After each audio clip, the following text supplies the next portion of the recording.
everybody, Grandmaster Ben Finegold here. We have a lecture today, a sponsored lecture. I want to thank our sponsor, Anthony Gentile, for sponsoring the lecture. It's on the Pirc defense, named after, as you can see on your screen, Vazia Pirc. Let's see, people are entering the waiting room. Who would have thunk it? Okay. The Pirc defense isn't super popular right now, but there's a lot of Super Grandmaster and World Championship games over the years since it's such an old opening. We're not going to really talk about the player much, just that it's named after him, and he was one of the top players in Yugoslavia and Slovenia, and the country he was in kept changing their name, because you know how it is. World War I, World War II, these things happen. But he died in 1980 at the age of 72. He was an international master in 1950, a grandmaster in 53, and he became an international arbiter in 1973. So he was a pretty strong player. He was Yugoslavian champion 5 times. And this was the time when, you know, in the 1930s and 40s, people started playing hyper-modern chess. So they weren't always playing in the center and playing classical style. And he was one of the forerunners of that. There's a very, very long article on the Pirc defense on Wikipedia. Of course, before we start showing games, I'm actually going to show you different move orders and different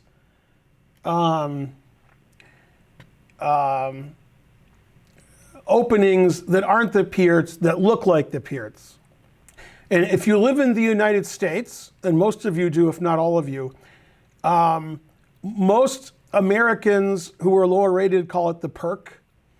I mispronounce a lot of names from players who aren't American.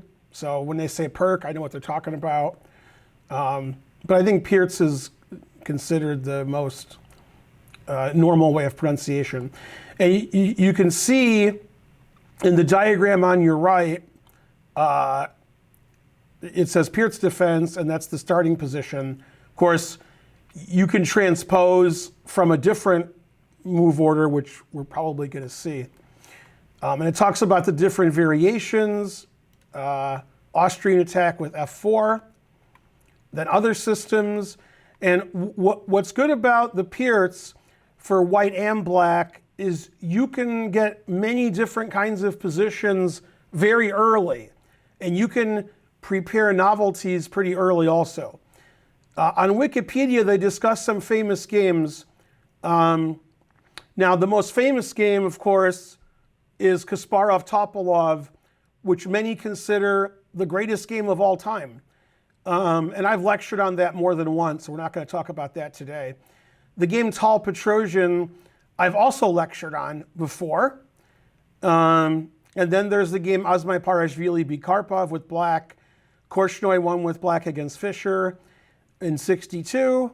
And there's a game Nakamura won against Smear in an open tournament in 2005, which I'm not sure that's a notable game. It was in an open tournament. But okay. And you can play over those games at your leisure because they're on Wikipedia and they're in every database and so forth. But I wanted to concentrate on some different games. Now, one thing I want to do, and we're gonna get to the board now, if I can figure out how to do anything.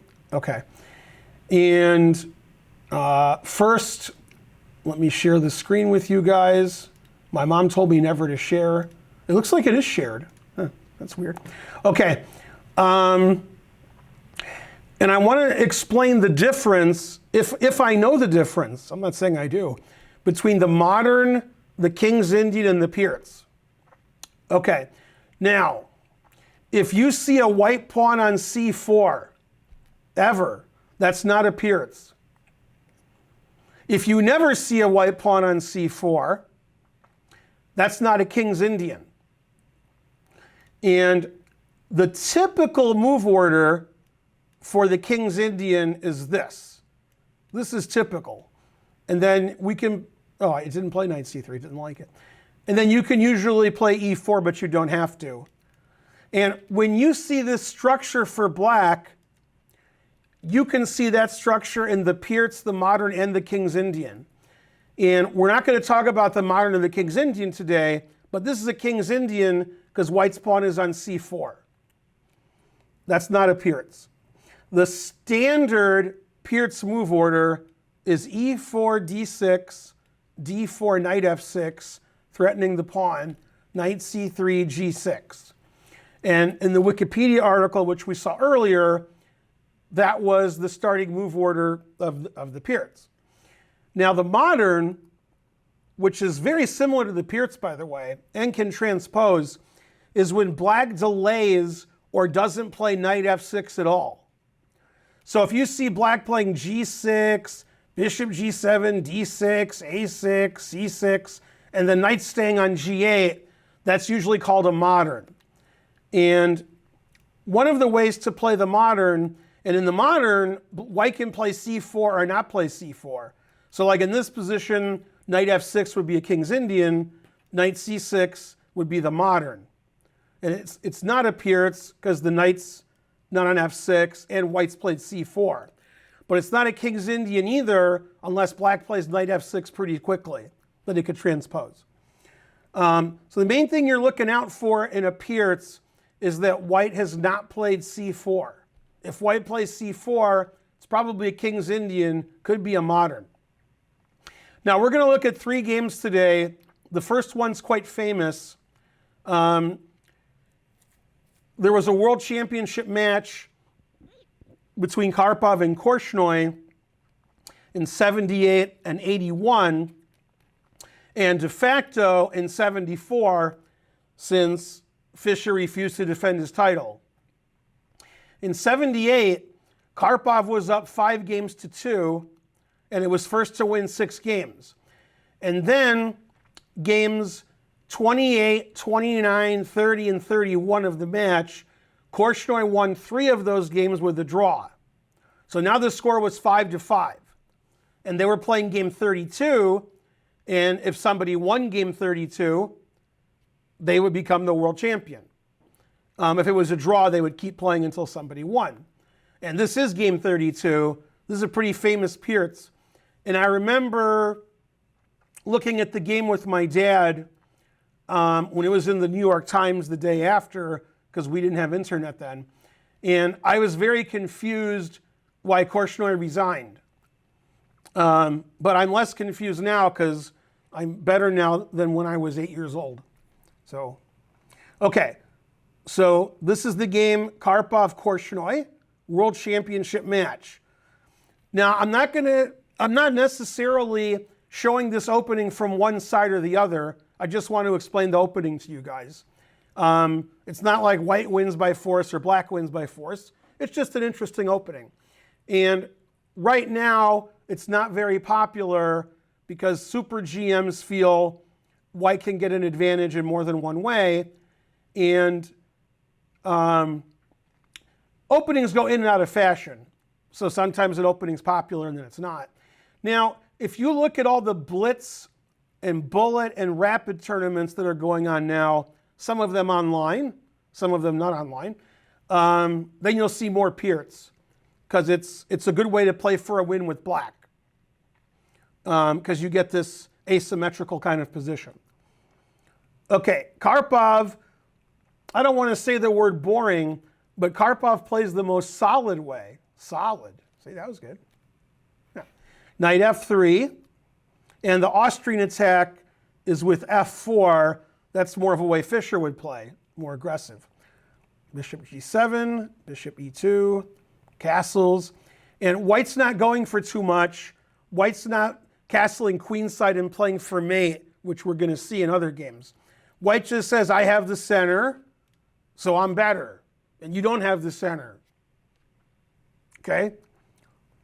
So c5, that's one move, and that's why the Pirc is an interesting opening if you decide to play it with black, because you can play whatever you want. Korchnoi decided to play c5. You can play knight bd7. You can play knight c6. You can play c6. You can play bishop g4. They've all been played by grandmasters. So if you have a pet line that you like and you learn that line, it's very likely you'll know it better than your opponent, who technically has to know how to face everything. So if you play an unusual line, they're not going to know as much. Okay, so c5, d5. Karpov always likes his pawn on d5. It gains space. Knight to a6. He doesn't want to play knight to d7 and block his bishop. And he wants the knight to go to c7 for two reasons. He might want to play b5 later, so the knight on c7 protects that. And he might want to attack in the center with e6. So then his knight on c7 is attacking that. Now, a lot of lower rated players, which is basically everybody who's watching this video, they would be very quick to take this knight because they like to double their opponent's pawns. But that's not considered very good because we're giving up a bishop for a knight and we're opening the b file for the rook. So usually it's good to keep your bishops if possible. It's a possible move, but it's not in keeping with Karpov's style. Bishop f4, developing his last minor piece. Knight c7. a4, stopping any b5 idea. b6, rook e1, bishop b7. So it's obvious now black wants to attack d5. He's put all his pieces attacking d5. And Karpov tried to slow that down by playing bishop f4. So if you play e6 and I take it, your d6 pawn isn't protected enough. So he's like, I'm not going to let you play e6. And Korchnoi said, I'm going to play e6 and I'm going to destroy the center. Bishop c4, defending d5 once more. Knight h5 attacking the bishop. Bishop g5. Knight goes back to f6. Very strange maneuver. And Karpov played queen d3. He's connecting his rooks. And he's stopping b5 some more. So he says, you want to play b5 and e6, and I'm going to stop both of them. And then Korchnoi said, no talking, this is a world championship match. What are you doing? Come on. Can't talk during the game. Okay, so he played a6. He wants to play b5 later. Rook d1. Karpov plays in a simple, effective style. Just castles, plays in the center, develops his pieces, and gets more space. And he tries to stop you from doing what you want to do. And black wants to play b6 and e6, b5 and e6. And Karpov says, no, I stopped all that. Okay, rook to b8. Looks like he wants to play b5 at some point. h3, knight d7, controlling e5, unleashing the bishop on g7. Queen e3, making a battery with the queen and bishop. Now, we've played a lot of moves, and there's been no trades. The players are building and building and building. This is a world championship match. These are the two best players in the world, so they build a lot. They try to improve their position slowly. Bishop a8, getting out of the way of the rook so we can play b5. Bishop h6, and b5. And when somebody's playing Karpov and they play a breaking move, a pawn break like that, that means Karpov has analyzed it and figured out what to do against it already. Bishop takes g7, and bishop f1. Always play bishop f1. He's like, you play b5, good for you. I traded off this nice bishop. In the Pirc and in the King's Indian, this bishop is usually pretty good. Knight back to f6, takes, and knight to e2, getting his knight away from these pawns. He says, your pawns can move, but I don't really care. I'm going to play over here on the king's side. Bishop back to b7, knight g3, rook goes back to a8, c3, rook a4, bishop d3. Again, Karpov doesn't do very much. He just keeps his space advantage. Queen a8. And finally, Karpov breaks through after black puts all his pieces on the queen's side. he breaks through in the center and potentially the king side. A very complicated move that you wouldn't expect from an older Karpov, but younger Karpov, 1978, he could calculate. Takes, takes, takes. Karpov sacrifices a pawn, but in doing so, this pawn isn't defended. And he's breaking through on the E file. So he's playing in the center where all of his pieces are, and his opponent's pieces are mainly on the queen side, so he breaks through in the center. Bishop takes b5, rook retreats, knight h4, Karpov plays for checkmate. He might play knife f5 at some point. Call that a knife. Bishop c8, stopping any knight f5 sacrifices. c4, kicking the knight out of the center.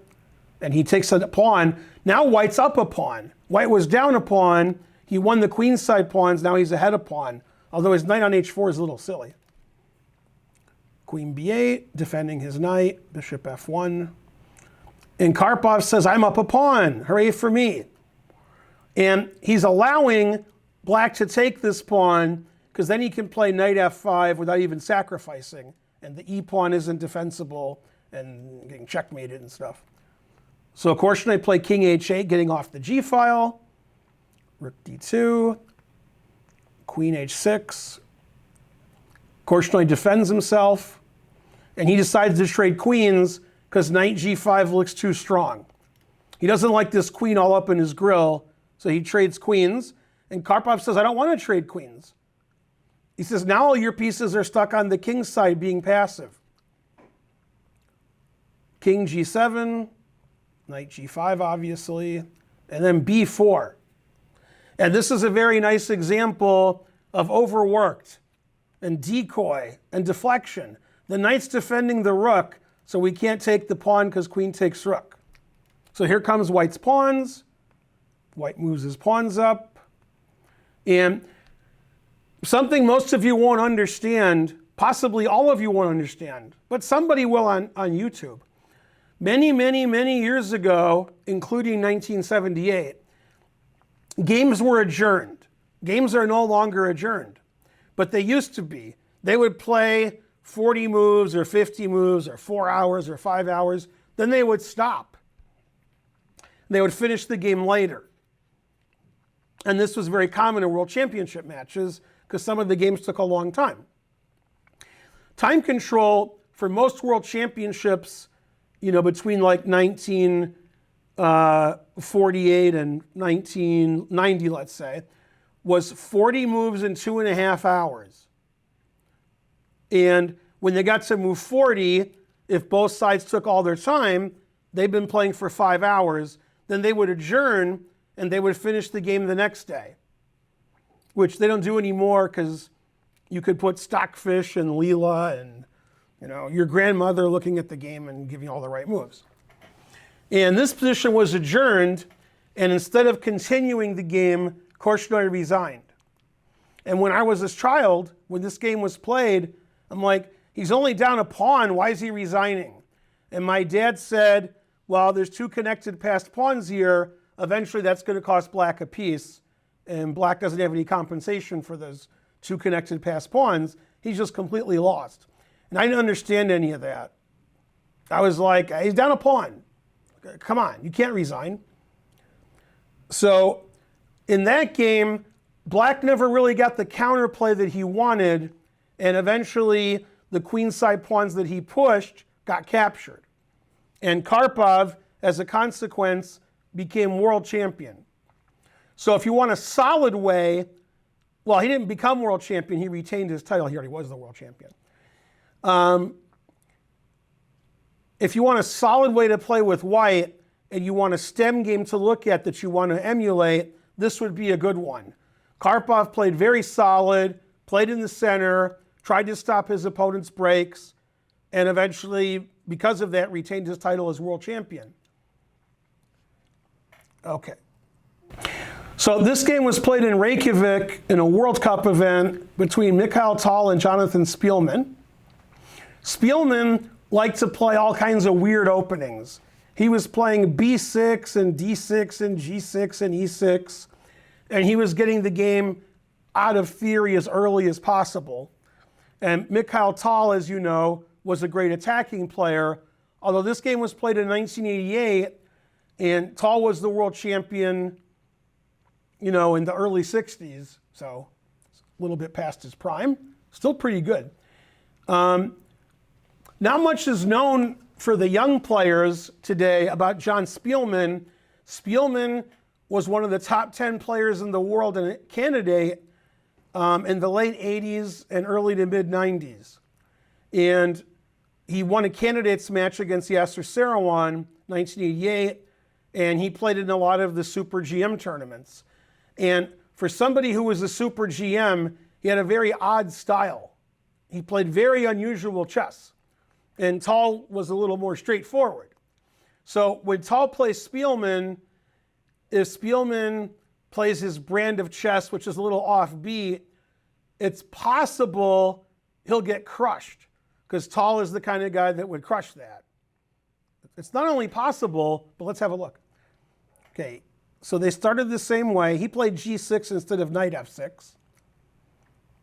And in this position, he played knight f6. If he never plays knight f6, it'll be more like a modern.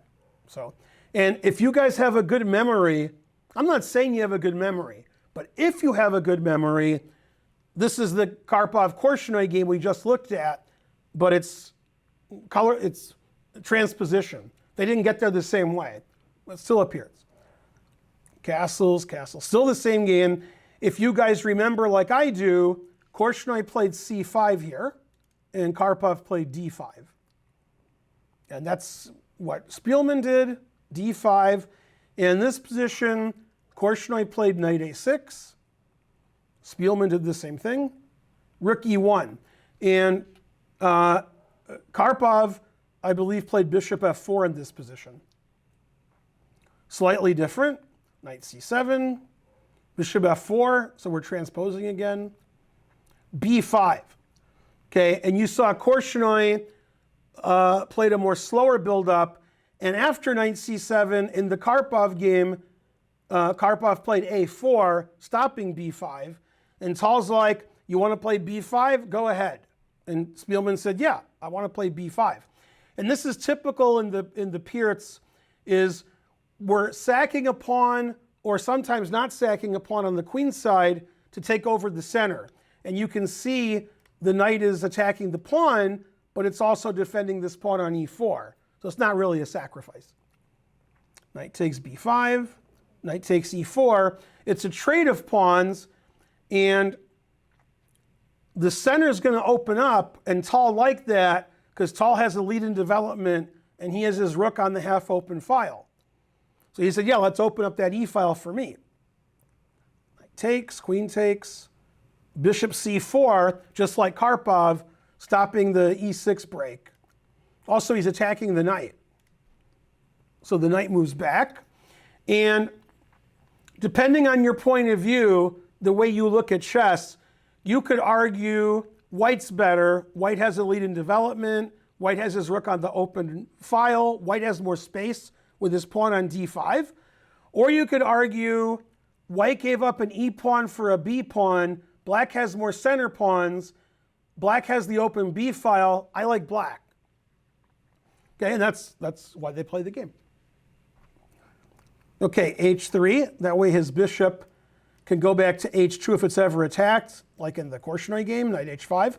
And also it stops bishop g4 and knight g4. So h3 is a very good move. Rook e8, defending his e-pawn. Maybe he'll push his e-pawn. Rook b1, getting off of this diagonal, pre-defending his b-pawn with rook b1. a5, queen d2, just like Karpov, queen and bishop battery. Queen b6. And he decides to do a rook lift. He wants his other rook to go here, or he wants this rook to go here and kick the queen out. Bishop a6. They traded, and he doubles the rooks. Now the e-pawn is actually attacked. King f8, knight g5. Knight g5 is a very Tal-like move. Tal plays for the initiative, especially when he sees this queen and rook over here on the queen side. Queen b7, threatening both pawns. c4, defending both pawns. Queen b4, let's trade queens. And Tal is putting all of his pieces on the king's side, not to trade queens. If he trades queens, white doesn't have any chance for attack on the king's side. So he plays the Finegold gun, queen e2. Exactly. Attacking the pawn on e7, again, h6. h6 is begging for white to sacrifice. What, is Tal going to put his knight back on f3? Is that why he played knight g5? No. No, it's going to take on f7. Right, he can. There's actually more than one sacrifice here. You can take on f7, you can play knight e6, you can play bishop d6. But yeah, he took on f7. That's the best sacrifice. And these sacrifices work for two reasons. You could argue that your understanding of chess means it should work because white's pieces are all on the king's side attacking the king, and black's queen is over here, can never get to the black, never defend, and this rook is over here. However, at that level, there's a lot of calculation going on. So Tal's calculating, and his understanding says knight f7 should work, let's calculate it. And Tal was very good at calculating. And Spielman playing h6 was really tempting Tal to sacrifice, probably not the best idea. King takes, and now this is a surprise move. Everybody, probably Spielman was thinking rook takes e7 check. And he probably calculated that. And he said, well, I can move my king, I can take the rook. There's not a lot of pieces for white to checkmate with, but Tal surprised him. And I think that's why Spielman played h6. I think he just totally missed the next move, rook to b3. Usually you're not looking on the other side of the board when the guy's sacking on the king's side. Forces queen a4, queen e6 check, forces king f8, and then rook b7. Okay, and white doesn't want to take on e7. He could have already taken on e7 previously. White wants to play bishop takes d6. And then the truth hurts if you have black. If you have white, the truth will set you free. Okay, so bishop takes d6 is the threat. He plays queen takes c4, attacking the bishop, and he wants to take this pawn on d5. Bishop takes d6, as I explained earlier. Knight g8, defending the e7 pawn. Black is up a piece, but you can see white has this tremendous attack. Rook e3, he's got two rooks, one for each of you. So again, we can never take the bishop on d6 because queen f7 is mate. If you don't like queen f7 mate, you have some kind of phobia, I don't know, then rook f7 is mate. So, c'est pas de différence. All right, now obviously, white's threatening rook f3 check. Now I'm going to tell you something. I don't know who's winning. I mean, I do know who's winning. If I was walking by the board, I wouldn't know who's winning. But if I saw Tal was white, then I would know white is winning. Okay, this isn't what you want to do when you're playing Tal, is engage him in this kind of attack. Bishop f6, defense. Rook f3, king g7, bishop takes e7. Everything is overworked and pinned. All the white pieces are working. The rook on a8 is staying home. There's all kinds of checkmates here if you take things the wrong way. He played rook takes. Rook takes and knight takes end up being the same thing. We trade the same pieces. He took with the knight. If you take with the bishop, rook check, queen, come on, make the only legal move. Queen takes g6. With two threats, three threats, mate, mate, and mate. Too many threats. So he took with the knight, check, check, takes. And not only does white still have an attack, white's actually ahead material here. In this particular position, white's up 2 pawns. And if it was white's turn to move and he didn't feel like checkmating black, d6 and d7 would win. So queen takes d5, rook f7, and that's the end of that. And the rook never moved. The rook stayed on a8. And this guy was top 10 in the world, but he got a defensive position against Tall, who broke through in the center, broke through on the king's side, and sacrificed brilliantly. The truth hurts. And it always confused me when I was an up-and-coming player 20, 30, 40 years ago, why a grandmaster would go into the wheelhouse of another grandmaster. Okay, I'm not going to play 25 moves of theory against Garry Kasparov when he was at his peak and let him play his home analysis novelties against me. I'm not going to go into a worse middle game, worse end game against Karpov and hope his technique doesn't hold up. I got to get positions they don't like. And this is why the Karpov-Kasparov games were so good. They had contrasting styles. So Spielman playing his usual off-brand chess, sort of weird, didn't work out against Tall. So these were 2 games that were lost by the Pirc. That's correct. The next game is going to be different. Okay. I mean, it better be. So we will flip the board. Now, here's what's funny. I've never heard of the player with black, and this is the Olympiad, and he played for the German team. So that sounds like it's more my fault than his. I mean, if somebody plays on the German team in the Olympiad, I've heard of them until now. This was in 1974, I believe. Hans Gunther Kessler, I don't know who that is. Gyula Sachs has been, he passed away, but he was one of the top 10 players in Hungary for 35 years. And this is early in his career.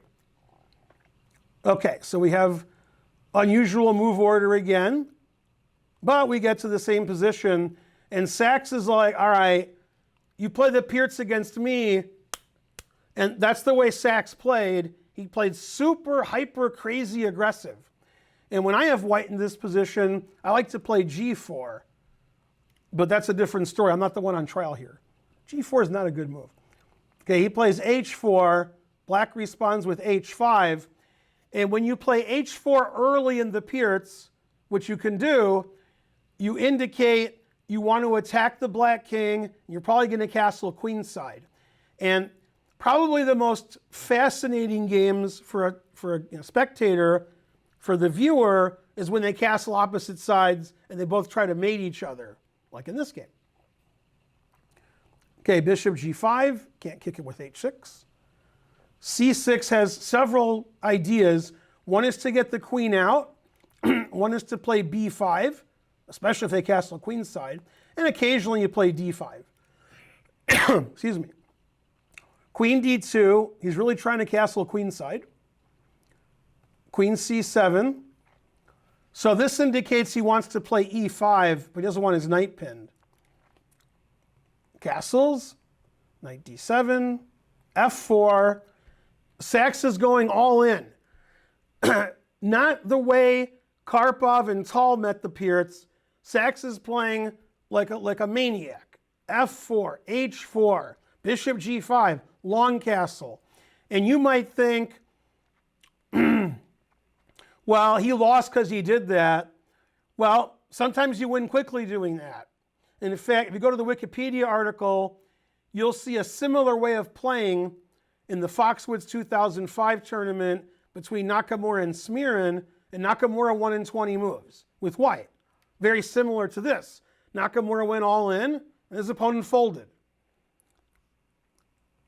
b5, bishop f3, very unusual. b4, and that's why he played bishop f3, so his knight has a retreat square where he can sort of hang out on the king's side and wait for black to castle, as opposed to knight b1, which is pretty passive.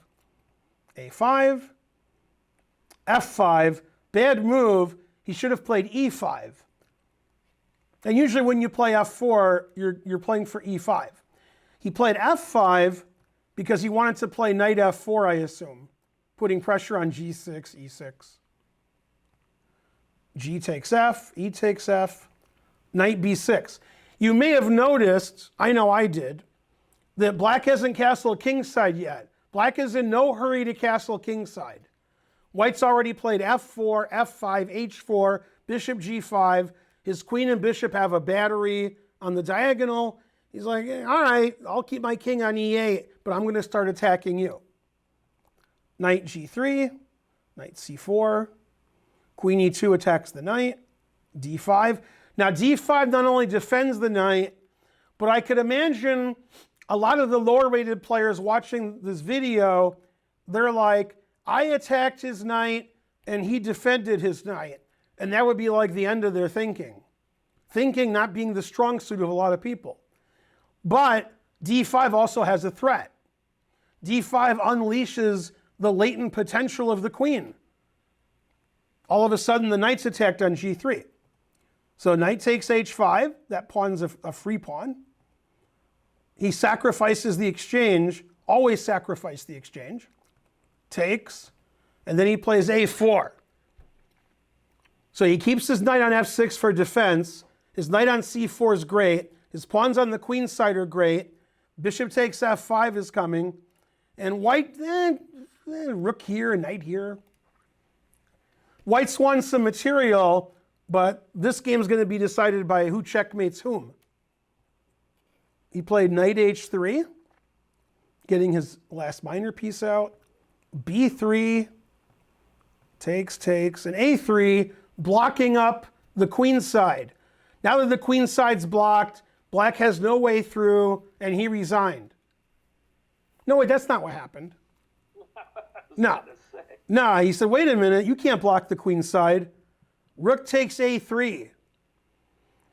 And this is one of the few games you're ever going to watch, ever, where one side sacrifices their h-rook on the h-file, then sacrifices their a-rook on the a-file. And he did it pretty soon thereafter. He didn't wait a long time.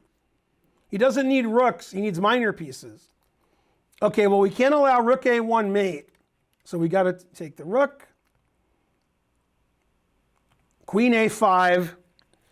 And man, there's a lot of threats. There's queen c3, queen a3. And if your king ever goes to b1, bishop takes f5 check is annoying. And checkmatey. So white's up a lot of material, a rook and an exchange. But black's king is safe and white's king is not. And you have to remember, this was in an Olympiad. And the Olympiad is a team tournament. So if you're the teammates of either player here, you're pretty worried. You're like, is my guy going to get checkmated? And the other side's like, where did our guy's pieces go? Why doesn't he have any rooks? So a lot of times, especially nowadays, unfortunately, at the very top level, there's some quick draws in the Olympiad because they don't want to let their team down and lose. If you lose in a team match, your team could lose that round. So they play a little careful, more than they would if they were playing an individual event. But not this game. This game, both players went all out and all in.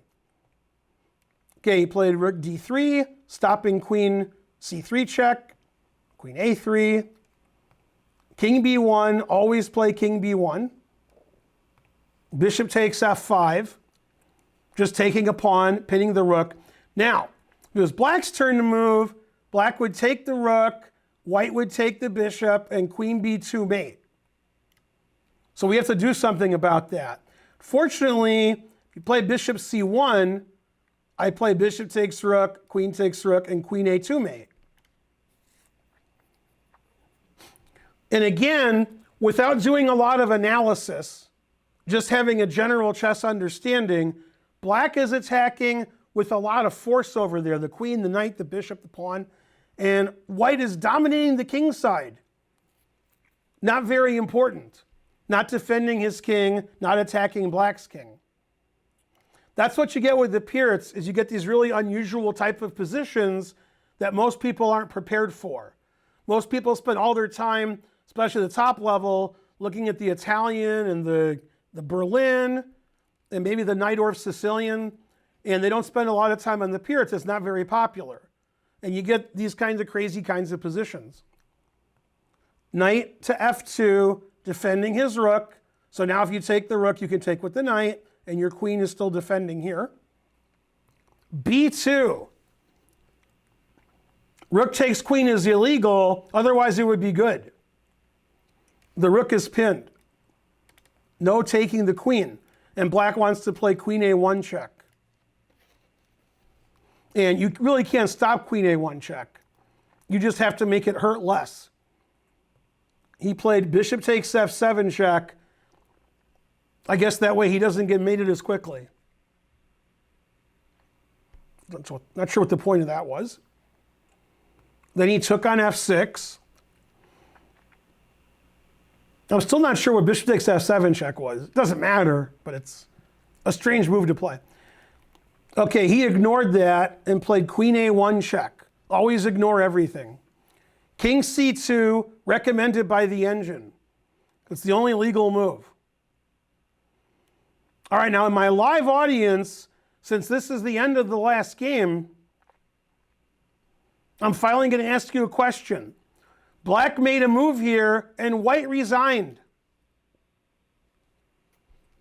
So if you know the answer, unmute yourself and yell out that answer. Black to play and win. What move did black play?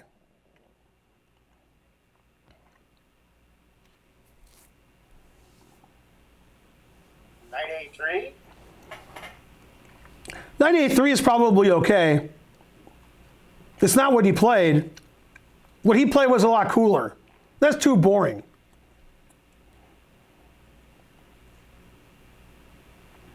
I'm not sure knight a3 is winning. Might be. King b3.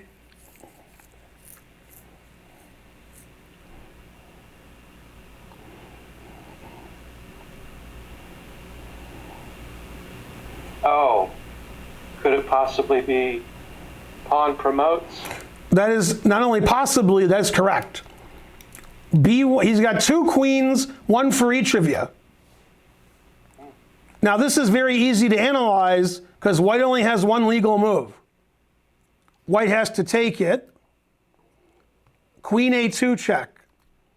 And actually now he resigned. Let's look at the variations. There's only a few legal moves. If you play king c1 or king c3, then I take your queen on e2.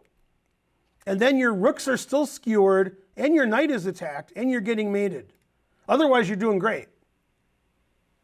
So if you don't want to lose your queen, you can play rook b2 or king d1. Rook b2 silly, because I just take it. And then after king d1, this is checkmate. And if you play king d1 right away, then queen takes rook as checkmate. Yep, he's smothered. Mm-hmm. So after it takes queen a2, white resigned. Very interesting game. And I have a lot of, I never heard of this Kessler guy, but Sachs was a pretty good player. Sachs won the Hungarian championship many times. And he was a candidate also for the world championship. Not in 74, but later. I mean, Hungary had a strong Olympic team in the 70s. In 78, I think they tied for first.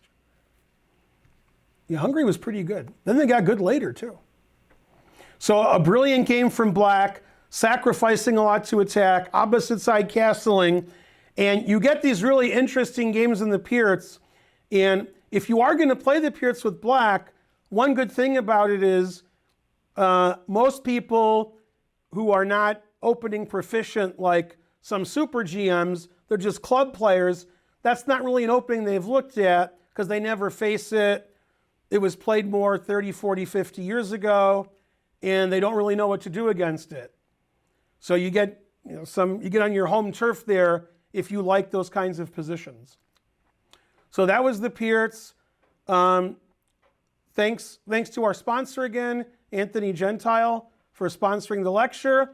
If you want to sponsor the lecture, another lecture in the future, contact Karen, obviously. Always contact Karen. And we'll try to have a lecture for you every week. It's Grandmaster Ben Finegold. Thanks for watching, everybody. Bye.